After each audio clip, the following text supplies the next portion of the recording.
여러분, 나라 곳간이 텅텅 비었다는 사실은 아마 삼척동자도 다 알 겁니다. 대한민국의 빚이 그렇게 많다는 거예요. 심지어 어린아이들도 우리나라 빚이 많대요, 이렇게까지 이야기할 정도가 됐다고 합니다. 그 정도로 빚이 지금 장난이 아니라는 이야기입니다. 여러분, 한국은행이 2020년도 2분기 자금순환 동향을 발표를 했습니다. 이 자금순환 동향이라는 것은 여러분, 간단하게 말하면 경제 주체들이 자금을 어떻게 순환시키느냐, 자금을 어떻게 운용하느냐, 이것을 나타낸 지표입니다. 그런데 그 지표를 보면 대한민국 정부 그야말로 곳간이 텅텅 비었다는 거 그대로 여실히 증명이 됩니다. 그만큼 최악이에요. 역대 최대급입니다. 역대 최대급. 보세요. 2019년만 하더라도 정부의 자금 운영은요 플러스였습니다. 플러스. 이게 여러분,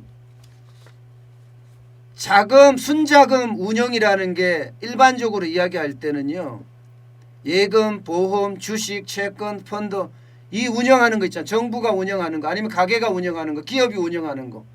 이 운영하는 거에 내가 투자한 돈에 나머지 빌린 돈, 이게 조달 자금이잖아요. 이것을 뺀 금액이 순자금 운영이에요. 순자금 운영. 그러면 이 정부는 순자금 운영이 지금 어떻게 됐다?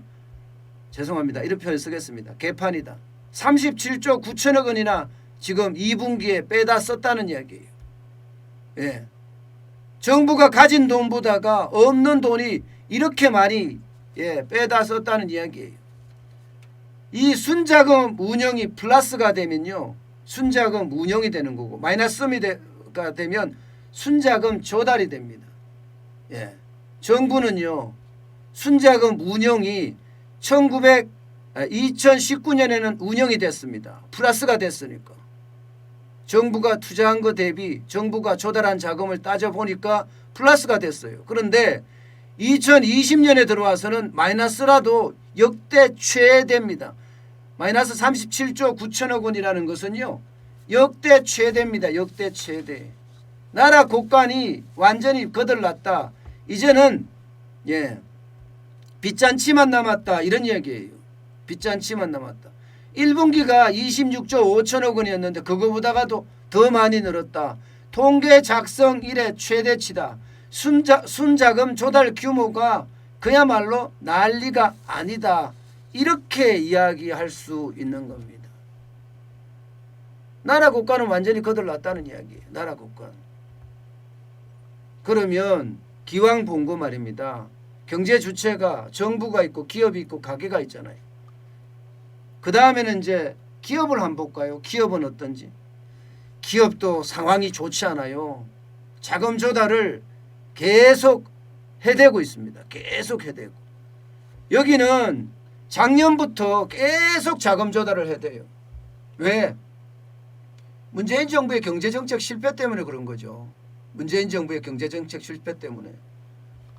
정부는 돈을 찍어내면 되지만 기업은 돈을 찍어낼 수가 없으니까 계속 대출을 받는 거예요. 결국은 작년부터 보세요. 2019년 2분기 15조 3천억 원이에요. 2020년 2분기 28조 2천억 원. 2분기는 29조 천억 원입니다. 이 내용을 딱 봤을 때 여러분 어떤 생각이 드세요? 작년보다 올해가 기업이 더 힘들다. 기업은 빚으로 버티고 있다. 지금 이 빚이 끝나고 나면 대한민국 파산합니다. 왜 파산하느냐? 대한민국은 기업이 중심인 국가입니다. 기업이 중심인 국가. 천연자원이 많은 것도 아니고 지하자원이 많은 것도 아니고 인적자원이 많기는 한데요. 인적자원도 지금 4분 5열 있잖아요. 이런 상태에서 대한민국이 믿을 수 있는 것은요, 딱 하나, 기업밖에 없어요. 그런데 이 기업이 전부 다 빚으로 버티고 있어요. 빚으로. 작년에도 빚으로, 올해도 빚으로. 언제까지 버틸 수 있다고 생각하세요? 이거 언제까지 못 버팁니다. 언제까지 못 버팁니다. 지금 이대로 가면 그야말로 죽어나요. 대출로 버틴다 이렇게 이야기할 수 있습니다. 한국은행이 발표한 것도 있어요. 지난해 말 외부 감사 대상 기업 3,862개 기업이요. 올 2분기 매출액을 보면 전년 동기 대비하면 10.1%나 줄었어요. 10.1%나.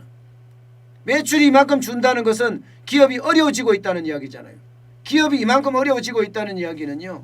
점점 기업의 상황이 심각해지고 있다. 이렇게 저는 볼 수 있다고 봅니다. 심각해지고 있다고 볼 수 있다. 그러니까 경제 주체 중에서 정부도 빚이 심각하고 기업도 억지로 버텨내고 있고 마지막 경제 주체가 가계잖아요. 가계. 그런데요. 가계는 돈이 많아요. 가계는 진짜 희한하게 돈이 많아요. 얼마나 가계가 돈이 많은가 하면요. 여기는 순자금 조달이 아니라 순자금 운영입니다. 무려 64조나 있습니다. 64조. 가계나 비영리 단체가 갖고 있는 순자금 운영 규모가 64조예요.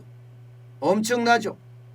1분기가 24조였거든요. 거기에 비하면 2.6배 늘어난 규모예요. 이것도 통계 작성 이래 거의 최대치나 다름없습니다. 1분기가 좀 많았어요. 66조 8천억 원. 1분기보다는 소폭 감소했지만 2분기도 자금이 엄청나게 많다는 그런 이야기잖아요. 2분기도. 그만큼요. 여러분 가계는 여윳돈이 많다는 이야기예요. 가계가 그러면 여윳돈이 왜 많을까? 돈을 안 쓴다는 이야기입니다. 돈을 안 쓴다는 이야기. 그만큼 경제 앞날이 불안한 겁니다. 전부 다 여러분 돈을 비축하고 있지 절대 돈을 쓰지 않습니다. 그러니 어쩔 수 없이 가계는 돈이 넘쳐날 수밖에 없는 그런 구조죠. 가계는요.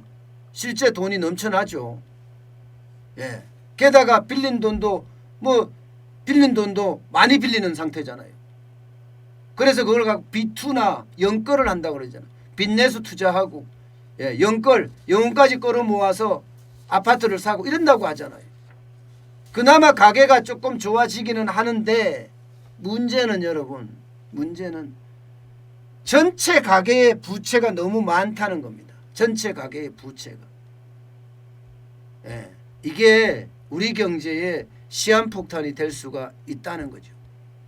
지금까지는 안 써서 게다가 정부가 긴급 자금을 방출을 했잖아요. 재난지원금이라고 해서 많이 뿌렸잖아요.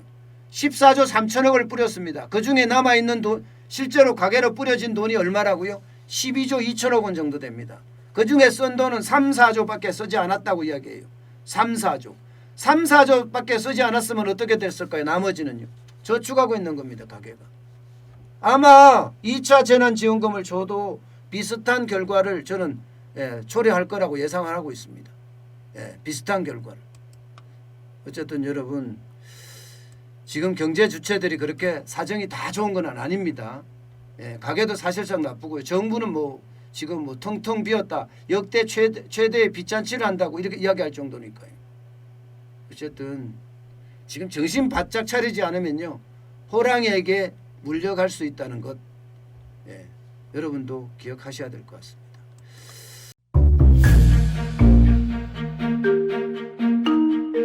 세종대왕과 샤넬 넘버5 벤츠 자동차의 최고급 기종인 마이바흐의 공통점을 아시나요? 바로 침향입니다.